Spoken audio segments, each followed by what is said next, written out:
Jean Germain et ses 54 colistiers posent dans le gymnase Montconseil le tram en toile de fond. Jusque-là, rien d'anormal en période de campagne électorale. Mais à y regarder de plus près, la présence de certains visages est assez inattendue. Pascal Ménage, jusqu'alors chef de file de l'opposition sous la bannière de l'UMP, se retrouve sur la liste du maire sortant à la 25e place. Avant lui, en 4e position, on retrouve même Laetitia Jalot, elle aussi élue de l'opposition et ancienne encartée à l'UMP.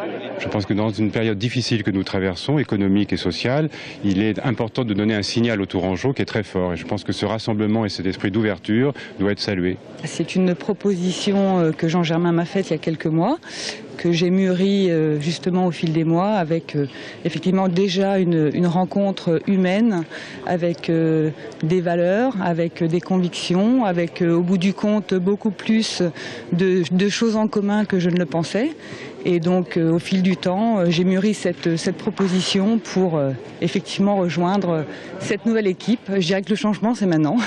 Tous deux aujourd'hui sans étiquette, ils ne se voyaient pas partager l'affiche avec les coolonistes sur la liste de Serge Babary.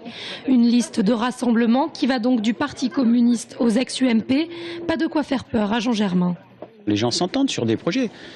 Quand il s'agit de savoir comment Tours va être en pointe dans la transition énergétique, quand il s'agit de discuter sur un périphérique à vélo, quand il s'agit de discuter de tous ces sujets concrets. Et à l'Agglo, on est co-géré à l'Agglo. J'ai quand même comme vice-président à la fois Marie-France Beaufils et Philippe Briand, député maire de Saint-Cyr, et ça marche bien. Donc pourquoi... Voilà, et la politique nationale, la politique européenne, il va y en avoir des occasions de se taper dessus. Donc se réunir pour le plus grand bien des Tourangeaux, je trouve que c'est mieux. Laetitia Jalot pourrait se voir attribuer le poste d'adjointe au commerce. Pascal Ménage, quant à lui, ne souhaitait pas être adjoint, mais Jean Germain assure qu'ils travailleraient tous deux en étroite collaboration sur les sujets relatifs aux aides à la personne notamment.